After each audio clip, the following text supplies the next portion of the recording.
conhecemos, que veio da costa, que é essa costa onde os portugueses iam buscar geral. Então a maioria absoluta dos negros que vieram para cá no Brasil saíram dessa região geográfica,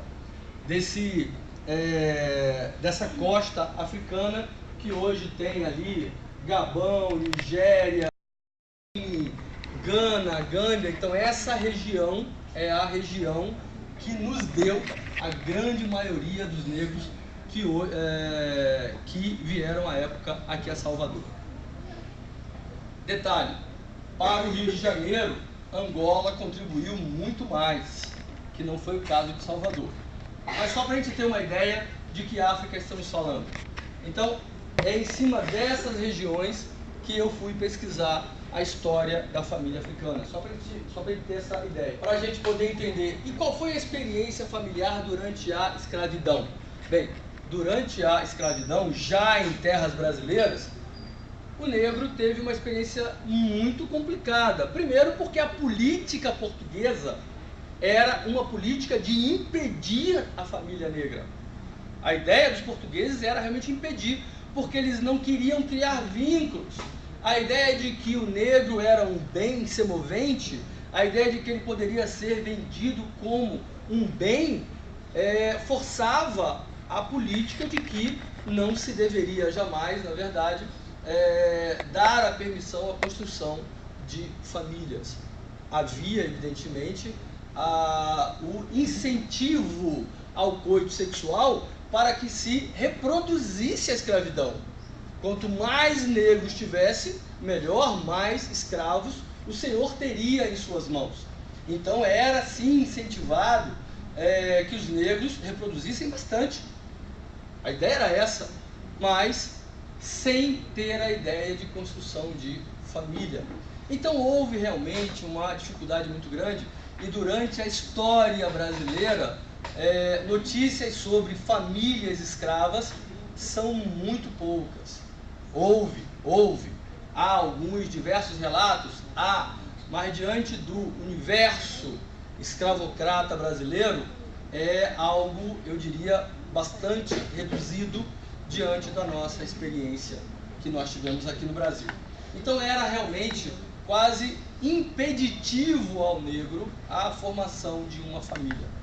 Por isso, inclusive, se diz, há estudos que apontam, não foi o caso da minha ideia aqui, mas apontam, por exemplo, que as sociedades negras foram criando outros vínculos, justamente porque a ideia de família é uma ideia que se adapta à necessidade de sobrevivência.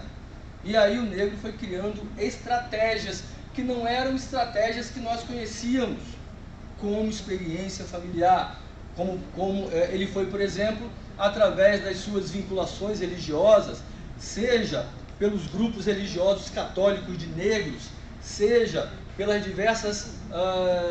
pelos cultos afros que então vieram para cá, a formação desses cultos brasileiros. Na verdade eles nem são afros, eles são realmente brasileiros. Eles foram construindo vínculos como pais e mães de santo, ou pais e mães católicos, que iam criando esses vínculos, como por exemplo o batismo.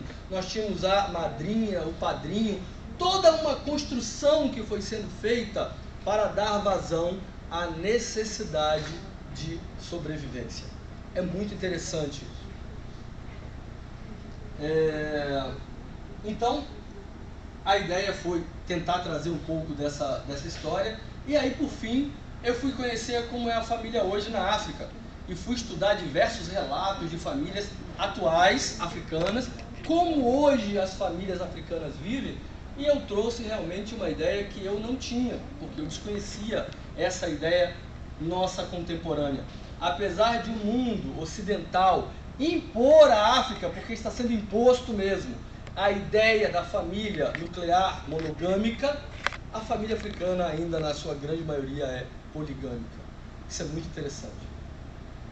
E eu falo hoje.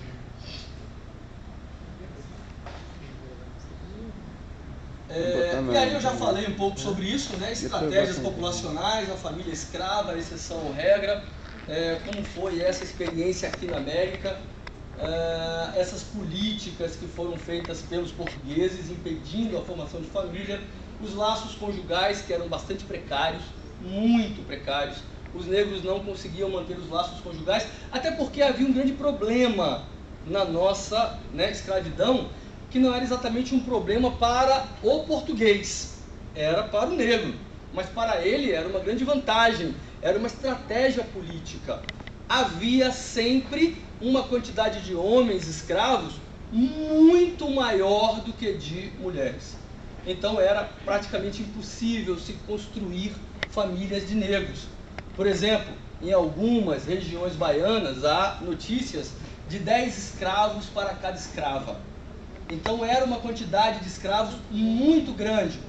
E como elas eram bens patrimoniais, semoventes, evidentemente que o português, de forma geral, as usava como reprodutoras.